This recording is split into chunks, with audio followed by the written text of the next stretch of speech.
Indonesia, negara kepulauan yang kaya akan budaya dan sejarah, menyimpan rahasia kerajaan-kerajaan kuno yang telah lama hilang. Bisikan masa lalu ini menggema melalui waktu, memanggil kita untuk mengungkap misteri dari era yang telah berlalu. Di antara peradaban yang hilang ini adalah Kerajaan Pajajaran, sebuah kerajaan yang dulunya kuat yang menguasai Jawa Barat. Ibu kotanya, Keraton Pakuan Pajajaran, berdiri sebagai bukti kemegahan dan kecanggihan kerajaan yang terlupakan ini. Lokasi pasti Keraton Pakuan Pajajaran masih menjadi bahan penelitian arkeologi dan perdebatan sejarah yang berkelanjutan. Namun, banyak catatan sejarah, cerita rakyat setempat, dan sisa-sisa bangunan kuno menunjukkan keberadaannya di tempat yang sekarang disebut Bogor, Jawa Barat. Kota ini berdiri sebagai bukti nyata dari warisan Pajajaran yang abadi. Pencarian untuk mengungkap misteri Keraton Pakuan Pajajaran membawa kita jauh ke dalam catatan sejarah Indonesia, di mana manuskrip kuno dan kerja keras para sejarawan menawarkan gambaran sekilas tentang masa lalu. Potongan-potongan yang terfragmentasi ini, seperti kepingan puzzle yang tersebar di sepanjang waktu, memegang kunci untuk memahami kemegahan dan pentingnya kerajaan yang hilang ini. Mari kita memulai perjalanan menembus waktu untuk mengungkap rahasia Keraton Pakuan Pajajaran, menyatukan sejarah dan warisannya dari pecahan-pecahan yang tersisa. Melalui eksplorasi ini, kita dapat memperoleh apresiasi yang lebih dalam terhadap kekayaan masa lalu Indonesia dan pengaruhnya yang abadi terhadap masa kini. Perjalanan kita ke jantung Pajajaran dimulai dengan Carita Parahyangan, sebuah naskah sejarah penting yang berfungsi sebagai jendela menuju masa lalu kerajaan.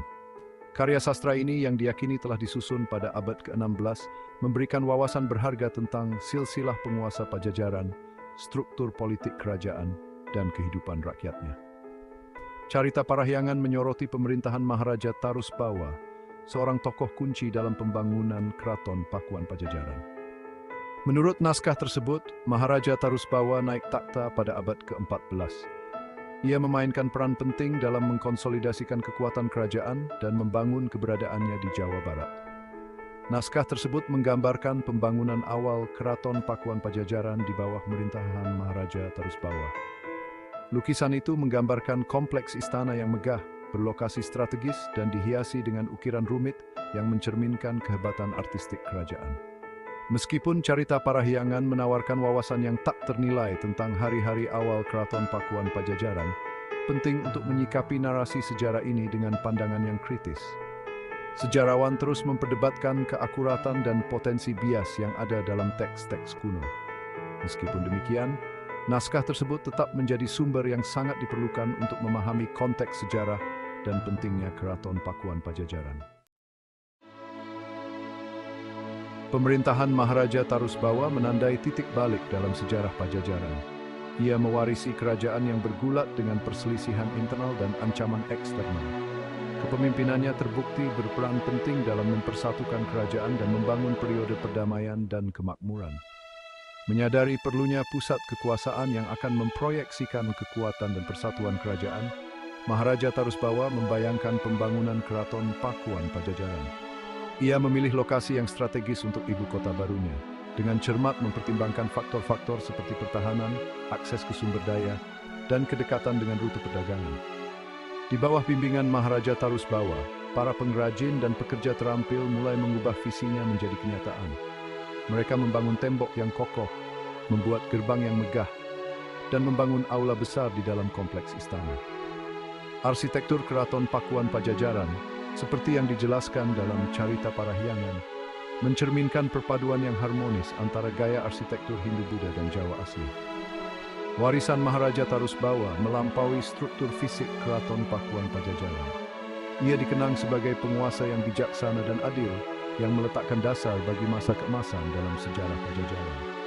Visinya untuk kerajaan yang bersatu dan makmur terus menginspirasi para penerusnya, bagi proses remesis, Washington King Britain became perdana. Setelah Maharaja Tarusbawa, pemerintahan Sri Baduga Maharaja yang juga dikenal sebagai Prabu Siliwangi mengantarkan masa keemasan bagi kerajaan Pajajaran.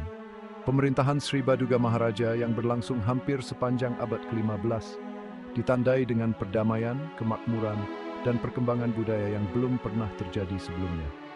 Sri Baduga Maharaja menyadari pentingnya Keraton Pakuan Pajajaran sebagai simbol kekuatan dan wibawa kerajaan.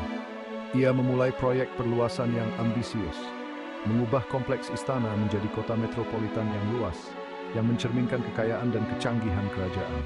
Di bawah perlindungannya, para arsitek dan pengrajin terampil menambahkan struktur baru ke Keraton Pakuan Pajajaran, termasuk halaman yang luas, kolam pemandian yang mewah, dan pavilion yang elegan. Taman istana yang terkenal dengan keindahan dan ketenangannya menjadi bukti apresiasi kerajaan terhadap alam. Keraton Sri Baduga Maharaja menjadi pusat kegiatan intelektual dan seni. Penyair, penari, musisi, dan cendekiawan dari seluruh Nusantara berbondong-bondong ke Keraton Pakuan Pajajaran, tertarik oleh perlindungan raja dan suasana budaya yang semarak.